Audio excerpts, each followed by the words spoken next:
has granted India a temporary 30-day waiver allowing Indian refiners to buy Russian crude oil. America decided to sanction Russian oil. They asked India to stop buying Moscow's crude, and now the same America wants us to make another U-turn, to resume buying Russian oil. क्या America तय करेगा भारत की विदेश नीति? 140 करोड़ की आबादी वाला भारत अपनी नहीं बल्कि अमेरिका की मर्जी से जरूरतों को पूरा करेगा?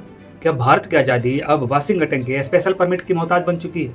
अमेरिका के ट्रेजरी सेक्रेटरी स्टॉक बेसेंट जब यह कहते हैं कि हम भारत को रूस से 30 दिनों तक का तेल खरीदने की इजाज़त दे रहे हैं, तो यह इजाज़त देना क्या हमारे हिंदुस्तान के आत्मसम्मान पर सीधा हमला नहीं है? क्योंकि हिंदुस्तानी होने के नाते जहन में यह ख्याल आता है कि अमेरिका कौन होता है भारत को परमिशन देने वाला, और क्या हम एक गुलाम देश है? अगर आज़ाद है तो फिर हमारी विदेश नीति वाशिंगटन के दफ्तर से कैसे तय हो रही है? हमारे देश की सरकार जो खुद को विश्व गुरु और 56 इंची होने की बात करती है, वो अमेरिका के इस अहंकार पर अब तक खामोश क्यों वो अमेरिका से नहीं कहती कि अपनी हद में रहो, तुम थोड़ी ना बताओगे कि हमें क्या करना है, हम आज़ाद देश है? या फिर हमने कोई ऐसी कागज़ पे दस्तखत किए हैं जिसके दम पर अमेरिका हमें डेडलाइन दे रहा है? और इन सब के बीच में सबसे बड़ा सवाल ये अमेरिका की हवाबाजी तो नहीं, क्योंकि डोनाल्ड ट्रंप की हवाबाजी हम दुनिया भर में देख रहे हैं, उन पर भरोसा कोई नहीं करता। लेकिन क्या डोनाल्ड ट्रंप के दबाव के चलते हमने रूस से वाकई में डिस्टेंस बनाया था, रूस से तेल खरीदना बंद किया था? अगर नहीं किया था तो फिर अमेरिका को यह इजाज़त देने की ज़रूरत क्यों पड़ी? क्या वो अपनी इज्जत बचा रहे हैं, वो हमें डरा रहे हैं? बहुत सारे सवाल हैं जो आज अमेरिका के इस इजाज़त पर आए हैं। नमस्कार, इस वीडियो में हम जानने वाले हैं कि क्या अमेरिकी अहंकार के सामने हमारी चुप्पी सही है? क्या वो 3 अप्रैल की डेडलाइन 95 लाख बैरल का असली खेल 56 इंच और विश्व गुरु होकर भी हम खामोश क्यों? तेल के पीछे अमेरिका का क्या कोई अपना डर है, या इसके साथ दो महत्वपूर्ण बातें, क्या रूसी तेल भारत के इकोनॉमी के लिए ऑक्सीजन है? हम आपको समझाएंगे, साथ ही यह बताएंगे फैक्ट कि क्या भारत ने कभी रूस से तेल खरीदना बंद किया था या नहीं किया था। इस वीडियो की शुरुआत करें उससे पहले हमारे आपसे गुजारिश है, प्लीज़ हमारे इस चैनल को आप सब्सक्राइब करिए। आप जुड़ेंगे तो हमारी वीडियोस आप तक अपने आप पहुंच जाएगी, हमारी ताकत में भी इजाफा होगा और हम आप तक हर रोज यूं ही निष्पक्षता के साथ वीडियो लाते रहेंगे।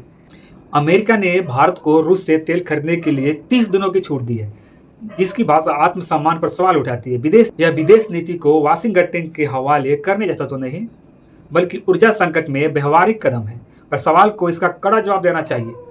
मोहलत का मतलब अमेरिका ने पहले 25% टैरिफ लगाकर रूस से तेल खरीदने से रोका। ट्रेड डील के बदले भारत ने वादा किया था।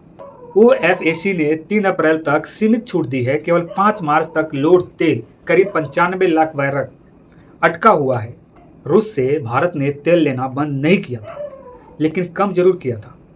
दिसंबर 2025 में 1.2 से 1.4 मिलियन बैरल प्रतिदिन और जनवरी फरवरी में 1.1 से 1.2 मिलियन बैरल प्रतिदिन आया समुद्र में अटके तेल के लिए, ताकि रूस को ज़्यादा फायदा ना हो। यह भारत को अमेरिकी तेल ज़्यादा खरीदने की उम्मीद के साथ दिया गया था। कांग्रेस इसे अपमान बता रही है। सही बात है, क्योंकि अमेरिका लाइसेंस दे रहा है जैसे कि भारत कठपुतली हो। लेकिन एचपीसीएल ने रूस से डिस्काउंट यानी $13 बैरल पर 2 कार्गो बुक किए। गर्व करने की बजाय इसे मजबूरी समझे। अपना स्वाभिमान बचाने के लिए भाषा पर सवाल उठाना जरूरी है। पीएम मोदी रूस के साथ बराबरी करने की बात कैसे करेंगे? भारत ने अमेरिकी दबाव में रूस से तेल खरीदी कम की थी, अब छूट पर लौटे हैं। रूस पहले सस्ता तेल दे रहा था, अब ईरान युद्ध से उसके तेल के दाम बढ़ गए, लेकिन डिस्काउंट अभी जारी रह सकता है। रूस की उदारता ज़्यादा लगती है क्योंकि भारत अमेरिकी इजाज़त पर आया है। ईरान कट का असर, ईरान ने स्टेट ऑफ होर्मुज़ ब्लॉक कर दिया है, जहां भारत को 85% एलपीजी और खाड़ी तेल आया करता था। तेल का रेट $72 पर बैरल से $85 पर बैरल हो गया, रुपया 92 पर पहुंच गया। ऊर्जा संकट, सरकार ने इमरजेंसी पावर से रिफाइनरियों को एलपीजी उत्पाद बढ़ाने को कहा। कच्चा तेल 25 से 30 दिन का, एलपीजी 25 से 30 दिन का। कंपनियों जैसे पेट्रोनेट, गुजरात गैस ने फोर्स में जोर लगाया है गैस कटौती। वहीं ऑस्ट्रेलिया, कनाडा, यूएस से आयात बढ़ा रहे हैं। मोदी जी के ट्वीट में ईरान का नाम न लेना। हरदीप सिंह पुरी चुप है, कोई बयान नहीं। यह कूटनीति है या मजबूरी? विश्व गुरु बनने का दावा, लेकिन वाशिंगटन के डेडलाइन स्वीकार। सब सुरक्षित, लेकिन रूस का नाम पहले न लिया क्योंकि अमेरिका के इंतजार कर रहे थे। ईरान हमलों पर भारत चुप, ट्वीट में ईरान का नाम न लेना संदेहास्पद है। आगे क्या? यदि युद्ध लंबा चला तो गैस पेट्रोल का संकट, महंगाई बढ़ेगी, रूस डिस्काउंट देगा या नहीं, बाजार बदल रहा है, बेचने वाले किंग भी बदल रहे हैं। स्वाभिमान सर्वोपरि, ट्रेड डील को रद्द करो। भारत सरकार को ट्रेड डील को रद्द कर देना चाहिए था। फिलहाल मामला गर्म है। इस गर्म मामले को लेकर आपकी क्या सोच है, कमेंट सेक्शन में जरूर बताइएगा। मिलेंगे अगले वीडियो में, तब तक के लिए नमस्कार, जय।